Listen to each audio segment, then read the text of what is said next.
The dog has had its last bark. Ow, ow, ow, ow, ow, ow, ow. Episode 3, season 1 of Fear. And I'm fearing it. The dog probably got, you know what, a fitting death because this show's already dead 3 episodes in. And the dog is probably glad it's dead. No more treats. And this show ain't a treat. This is like when the dog's pissed the carpet and you have to rub its nose in it. And we're the noses and Fear the Walking Dead's the pish. Yes. And we're just getting rubbed all over it, so... We pished all over it, and you know what? Rightfully so, guys. But we have to review this. We've strapped in to review this show right up until the next season comes out, which is what, season 7, 8? I don't care. So expect either daily uploads or, you know, every other day uploads. Too many uploads for my liking, but we've committed to it, so it's going to happen.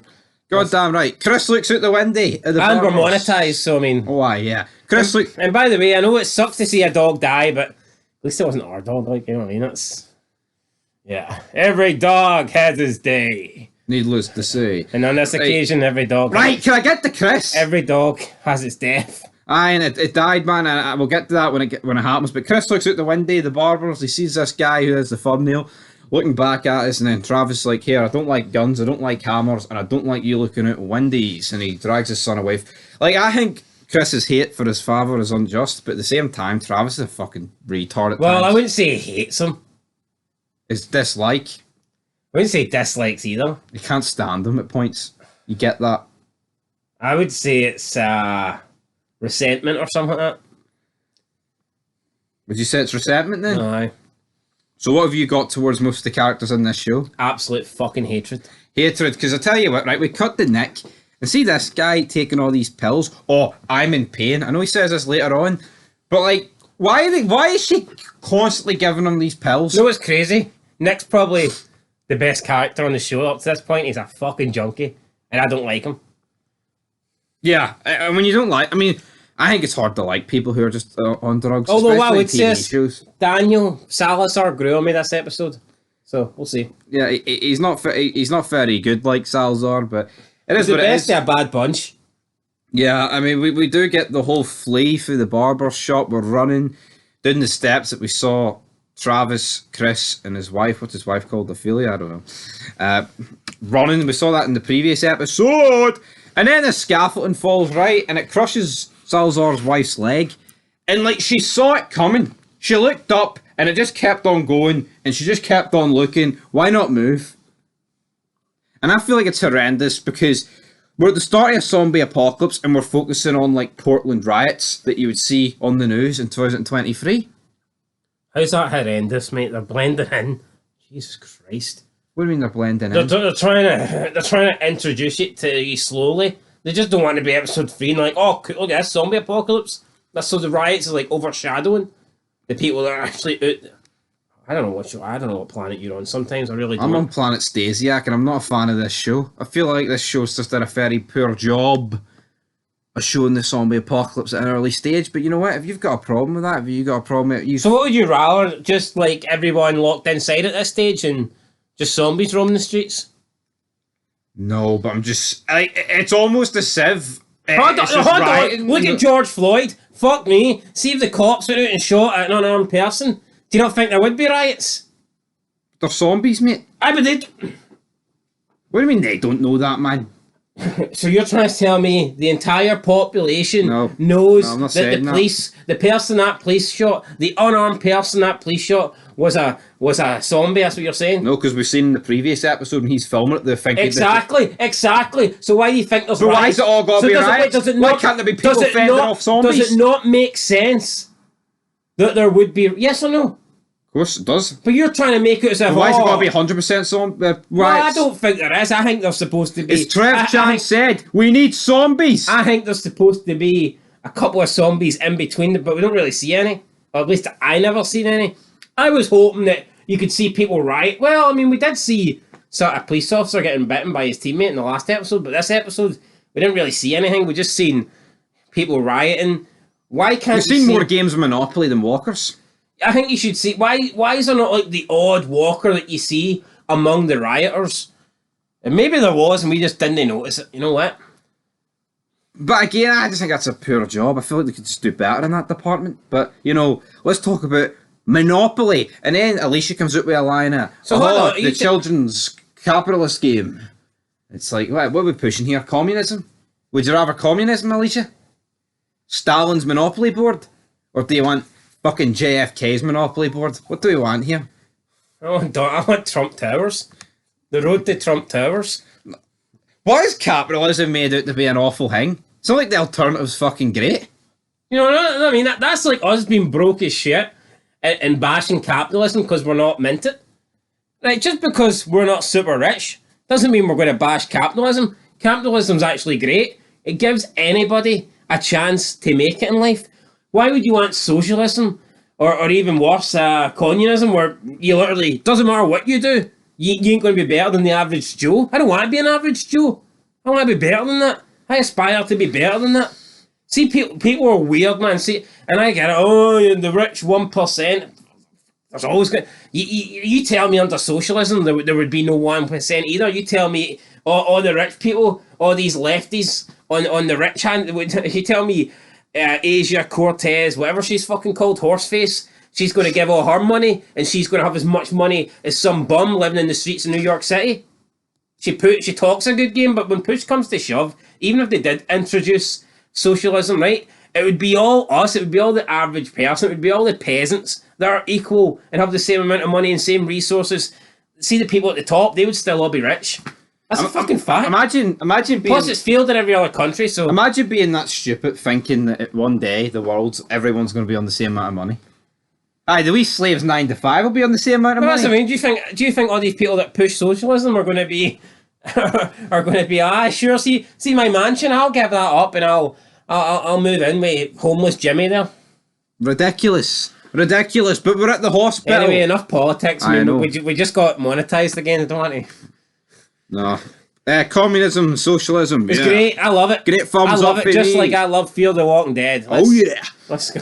We get a hospital, we drive around like a L-shape for Travis, so I'm going to stop, then like, actually we're not going to stop here. I'm going to stop and then they see police shooting the shit out of somebody coming at the hospital. I think it was a nurse. And then it's like, we'll just drive on. I thought that was pretty funny. Like, no, we're going to stop. And Daniel Salazar's like, Travis like, we'll drive to the next one. But Salazar's like the only person with a brain here. And he's like, no, they're all going to be like that. Which is true. I mean, I'm pretty sure all the like, even if it's not as bad as that one, why would you want to be there? It's like a death ticket.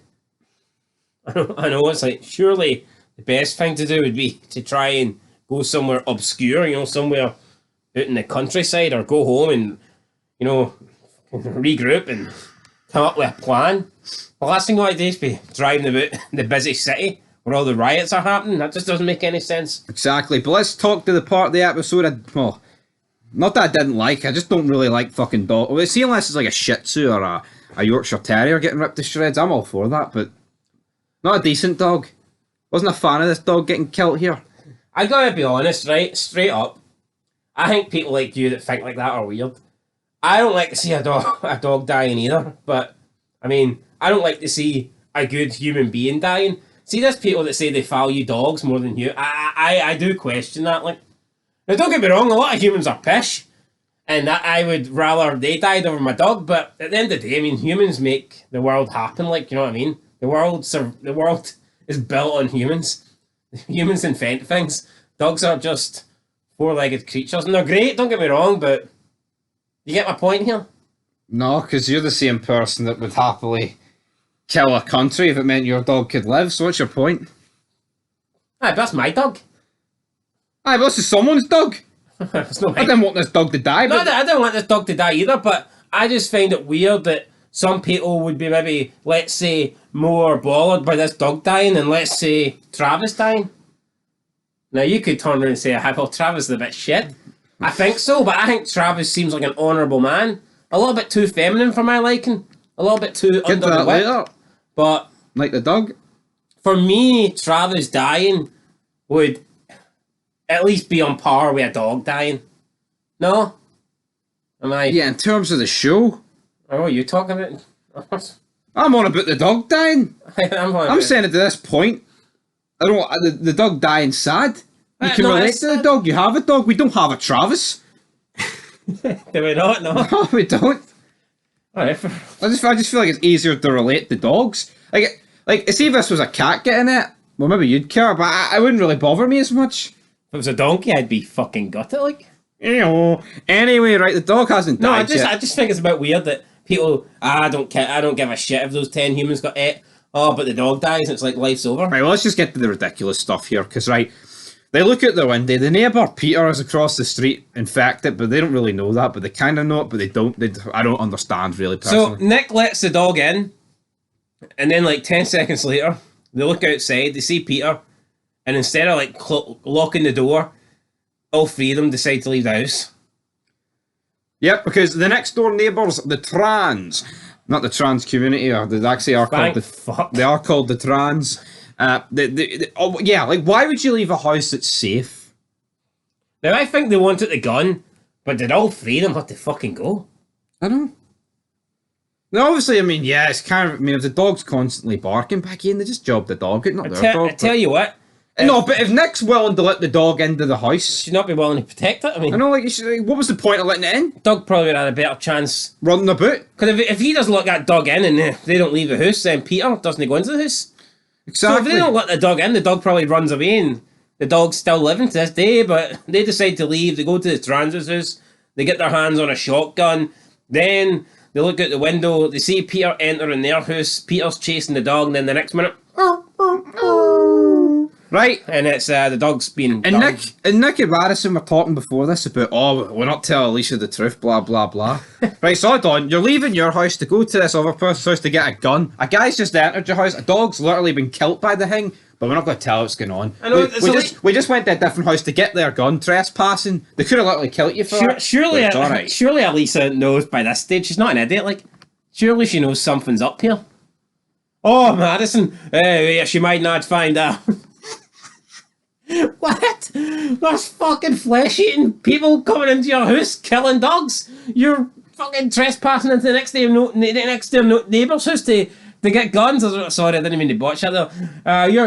You're trespassing into the next door neighbour's house to get guns, and you think Alicia's just none the wiser? I mean, come on. But then Alicia goes back to the house to get shotgun shells, because guess what? Travis and the gang have turned up. And again, Peter's in the house. Travis sees him. Oh, you're sick, Peter. It's all right. He's looking at him. He's like, oh, we'll get you help, Peter. He's pushing him against the wall. I mean, his ex-wife and his son are like jumping in. Madison comes in. Nick comes in.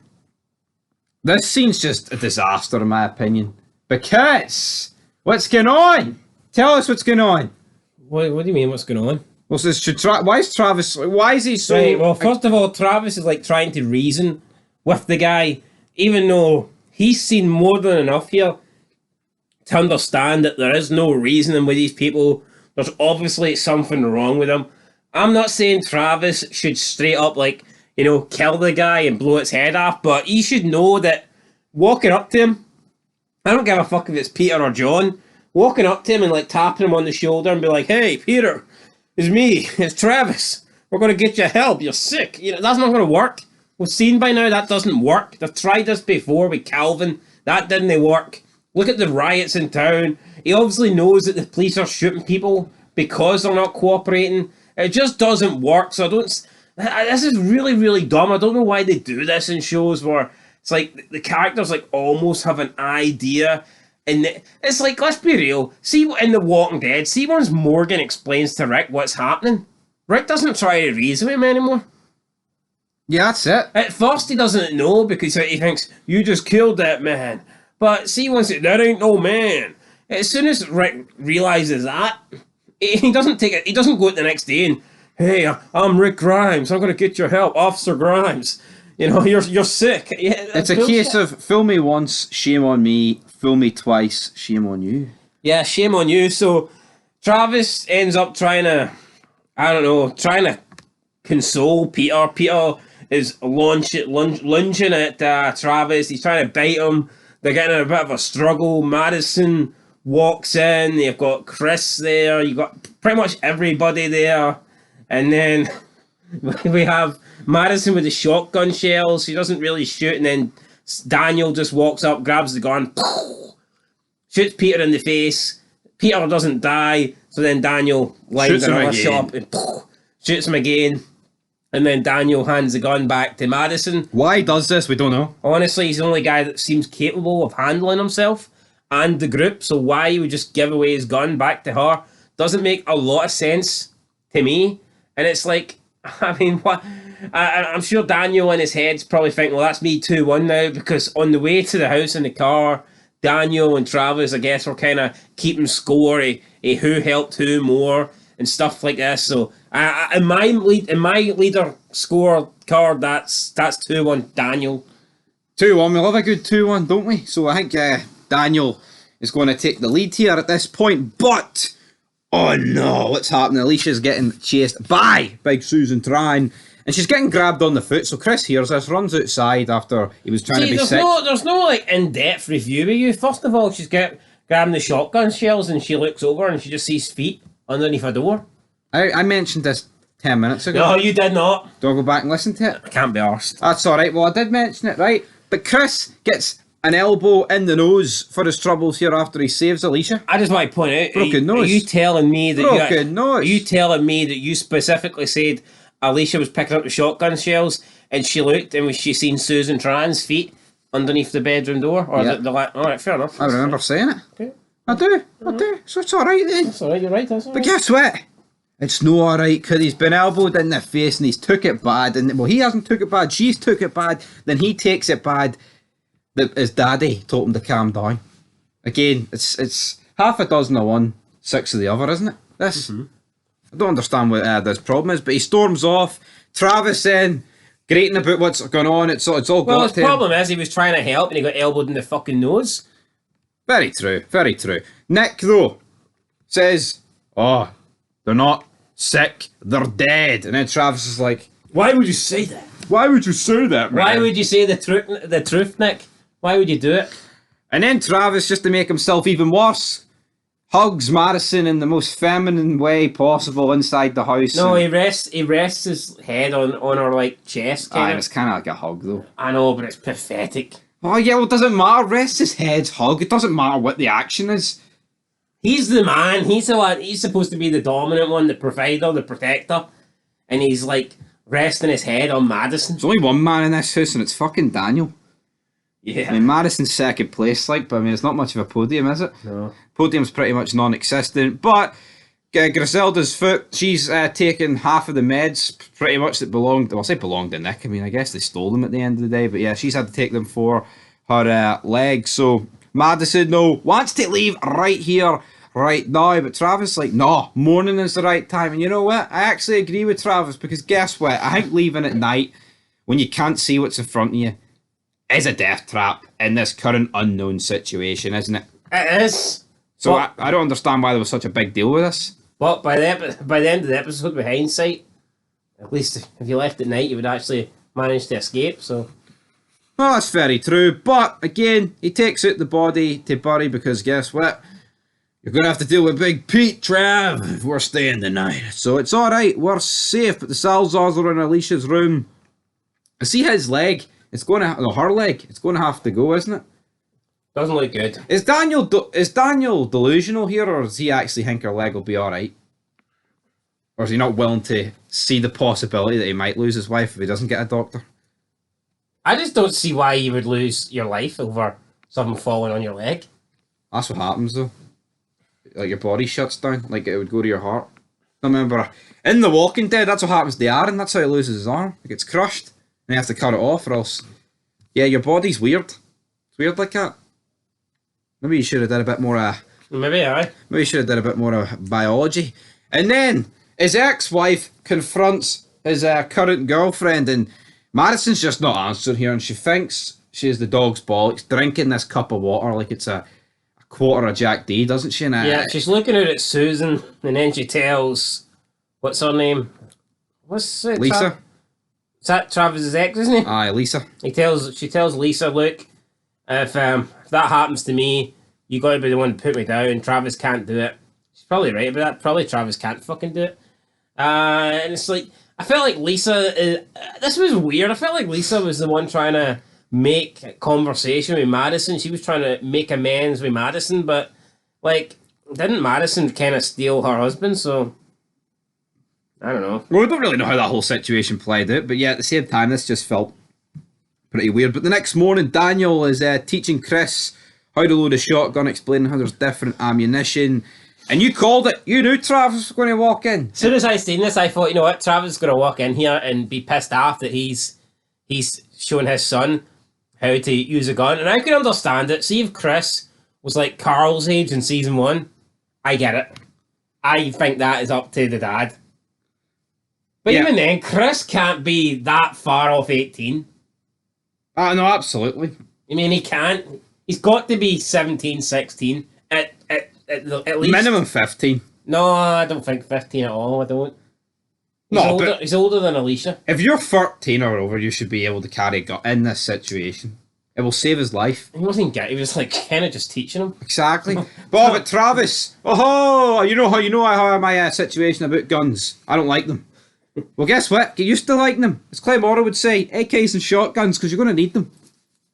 Stupid if you think you don't need them. And then he looks out the window. Travis is talking to Madison about, you can't kill your friend there, because guess what? He doesn't like guns, and he doesn't like hammers. And then he says, what's he say? Lame duck, as it says in Spanish. He calls him weak. Weak. So Daniel's looking out the window. He sees Travis stopping Madison from putting down Susan, the next door neighbour. And then he just calls Travis weak. But it's weird because the night before, we seen Madison trying to talk to Susan, trying to reason with Susan. It's like, how can she try and reason with her? She's trying to talk to her, saying you're sick. And then in like the space of 12 hours, she's willing to put her down without really learning anything else. I just don't get that. No, I don't get that either. Just very, very stupid, isn't it? I mean, this was after Peter being shot. I know. It is. It's just stupid. That's. And she's trying. After that, she's trying to reason with Susan. Susan, you're sick. We need to get you help. And then, for some reason, less than 12 hours later, she's willing to go out and bash Susan's brains in with a hammer. And it's like, I know we've said, right, you obviously can't reason with them, but I don't see what's changed her mind to go from 1 minute she's going to try and, negotiate, and then next minute take a hammer to her. So there's one thing not being able to bring yourself to kill them, but again, you can still realise that they're undead. Or just keep your distance, you know what I mean? Like, don't go near them. No, don't talk to them. Exactly, but we're going to leave the house, aren't we? But as the cars leave the garage, Madison sees Susan's husband returning, so she goes the opposite way to try and warn him. She runs into the back. Susan's husband sees Susan. He goes to like hug her. She's about to bite into his neck, and then Travis doesn't like guns, but the military do, and they shoot Susan into a million pieces. He's returned on holiday. I don't know where from, but we heard on the radio the previous night that 11 states had declared national emergency. Where's he coming in from? That's fine. I thought he was working. No, he had a suitcase and everything. Aye, working, he said. Aye, but he was on holiday. Not on holiday, but he came in via plane. He could have been travelling, was he? Aye. Well, he had 2 suitcases. Like, I don't know if you need to... I don't know, unless he's an assassin, like, maybe actually need 2 suitcases. But the National Guard have turned up. We're getting the body bags out. Madison says, what are you doing with her husband? Is like, he got her blood on her, so that's him took. But I mean... He disappears. Was he killed? Is he being tested? We don't really know. I guess maybe we'll find it next episode. One of the military asks Madison, has she been exposed to this whole virus thing? She says no. He looks at the big, like, bit of gravel, all the dirt that has been dug up in her garden. She claims that their dog died. He says he is sorry for that. See, in a situation like this, the military would be a bit more search. I mean, all it takes is them to go over and see what it is. Yeah. I mean, realistically, of course, it's plot purposes, but, But then again, if they were so... If the military were so concerned, like, why would this military guy be, like, within... touch and distance in Madison? They've got gas masks and precautions. This one didn't. On. Did he not? No, they weren't wearing any gas masks. What? They had to remove that body. They had to remove Susan. Yeah, well, this guy's literally talking to Madison with no mask. So if Madison has been exposed, then he's a little bit too fucking late, isn't he? Alright, fair enough, but let's get the masks off. And Daniel looks from inside the house and he goes, "It's already too late, Essie. Get the Harleys going." Brother. Again, I don't understand how Daniel thinks this, because I get it. Daniel thinks Travis is weak, and Travis, I guess, is optimistic that things are going to get better now. And maybe it's just Salazar doing the complete opposite. Since Travis is going right, he's going left. Or since Travis says this guy Travis blue, definitely going left, this guy's going right. Daniel's like, no, man, it's green. But Daniel mutters to himself that it's already too late. How he can tell it's already too late when the situation looks pretty good from what I see. Maybe he just means in terms of his wife getting saved. Maybe his wife's maybe it's too late for his wife. I think that's what he means. Yeah. I don't know. I think because maybe if he says to the National Guard about his wife, she'll be taken to a facility and thinged in case. Oh, maybe that was a scratch or a bite. But then again, his wife did say to Daniel earlier in the episode that they've been through tougher times than this. So. Aye, well, it's just total horse shit. Because I mean, what's tougher than a zombie apocalypse and your leg being crushed and dogs getting it and your business is literally destroyed because of riots and the world's upside. I mean, what could possibly be tougher? Oh, but we crossed the border in 1971, Essie. Before Donald built the wall. Arriba. I will fuck your border, fuck your wall. And guess what, guys? It is the time to rate the episode. I'm going to give it a 5. I think I gave the last episode a 5. I'm going to give this episode a 5.